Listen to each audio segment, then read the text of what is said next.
Hello, youth. I hope you guys are doing well. This is your midweek encouragement, and hopefully we're through this overly hot weather. I hope you stay cool. We're going to continue in our study of the book of Proverbs, looking at wisdom. If you would like to follow along, we're going to be reading Proverbs chapter 2, starting in verse 9, and we're going to finish chapter 2 today. It says, so remember, this is after the wise one gives the value of wisdom and why wisdom is worth pursuing, and it is a commodity and a treasure that we should pursue. They say then, so once you pursue it and find it and seek wisdom as if it is treasurable, then you will understand righteousness and justice and equity in every good path. For wisdom will come into your heart, and knowledge will be pleasant to your soul. Discretion will watch over you. Understanding will guard you, delivering you from the way of evil, from men of perverted speech, who forsake the paths of uprightness and walk in the ways of darkness, who rejoice in doing evil and delight in the perverseness of evil, men whose paths are crooked and who are devious in their ways. So you will be delivered from the forbidden woman, from the adulteress with her smooth words, who forsakes the companion of her youth and forgets the covenant of her God. For her house sinks down to death, her paths to the departed. None who go to her come back, nor do they regain the paths of life. So you will walk in the way of the good, and keep to the paths of the righteous. For the upright will inhabit the land, but those with integrity will remain in it. But the wicked will be cut off from the land, and the treacherous will be rooted out of it. So here, the person giving this wisdom goes on in the end of chapter 2 to give these tangible results of wisdom. So if we value wisdom and we seek it as if it is something valuable and something that we want to have, when we seek it and when we pursue wisdom, a few things happen. The first is that you will gain understanding, and that you will understand specifically the right thing to do, righteousness. You will understand what is just or what is fair, justice. You will understand equity, or how to deal fairly on a situation. And you will understand every good path, or the right way to go, the right decision to make. See, the wisdom of God has this ability to give us and to help us better understand and grow and make these better choices. And I want to note how it does that. It says this happens because wisdom will come into your heart and knowledge will be pleasant to your soul. Remember back in chapter 1, Lady Wisdom, she says that behold, I will pour out my spirit to you. I will make my words known to you. So this is idea that if we take on Lady Wisdom's and pursue this wisdom, this character of God that is both a character and a character trait in Proverbs, when we do that, it produces a changed life. And it says discretion watches over us. Discretion is the ability to choose between two things well. And so when we gain and we better grow in this ability to choose two things well, that watches over us. In other words, we will learn how to choose the better thing. Understanding guards us. It delivers us from the way of evil, from men of perverted speech.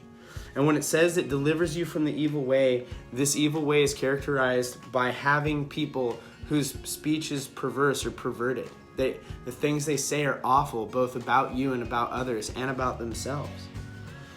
Uprightness is avoided. They don't even want to try to do the right thing. It's not like they're trying and they failed. They've said, no, I reject that as the right thing. I'm going to do whatever. They walk in darkness willingly. Like, this is the contrast that is given between pursuing the wisdom of God and this evil way. And this is, they rejoice in the committing of evil. So when they see evil done, they don't look at it and they don't try to deal with justice, as the author noted about the way of wisdom. They look at it and they rejoice and they take pleasure in it. It literally says they delight in the perverseness of evil. They love the idea of the wrong thing being done. They are crooked and devious in their dealings. They're shrewd to deal with. They take advantage. And then much like we have this Lady Wisdom in chapter 1, we are introduced to another character in the book of Proverbs, and that is the adulteress or the forbidden woman. And these two ladies that are put out in the book of Proverbs are set up against each other, and they're used as this like tool to contrast the wisdom of God on the Lady Wisdom and the foolishness of the world via the forbidden woman.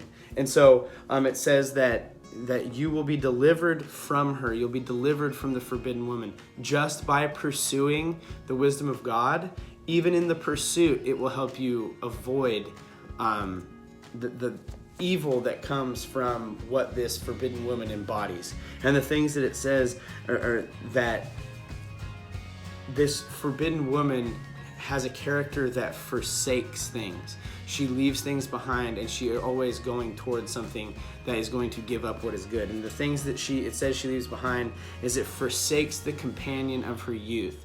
In other words, she forsakes her original love, or the one that she was devoted to. It says she forsakes her God. It says she forsakes her family. Her house sinks down to the pit. She forsakes the right path. Her paths go to the departed. And what's interesting is those who seek out this lady folly, is another way to think of it, or this forbidden woman. Note that they use this idea of adultery, and they're introducing this idea of sexual sin as this picture of what foolishness is. And I think the reason they do that is because often the thing that is unwise or that is foolish, it can look pretty appealing. It can look on the surface as, well, that might bring some sort of enjoyment in the moment, or I might get caught up in it for a bit. But what they are presenting is that the end result is that this adulterous, forbidden woman, pursuing the things of evil or foolishness rather than the things of God and wisdom, it takes the person who pursues it along with her.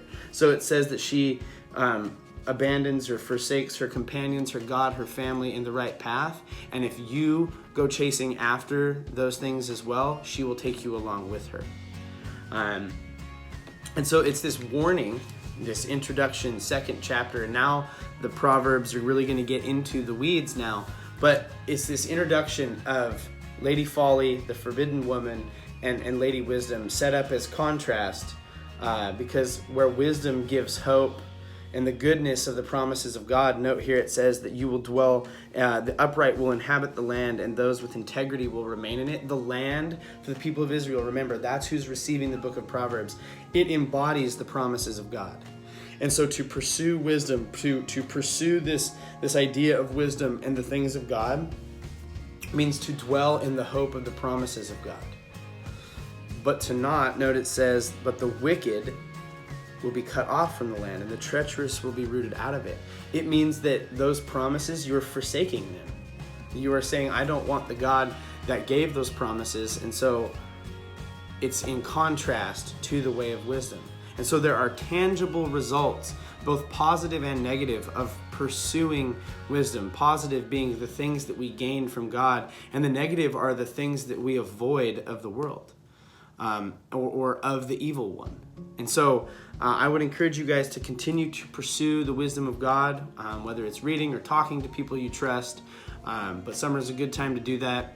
We will see you Friday for our Independence Day gathering. And remember, text me if you would like more information on that. And no youth group this Sunday, celebrating the 4th of July falls on a Sunday. I hope you guys can join us for Church on the Farm. We're going to be out at Pastor Ben's. So it'd be good to see you guys. And if we don't see you Friday, we'll see you as soon as we can after that. Love you guys. We'll see you soon.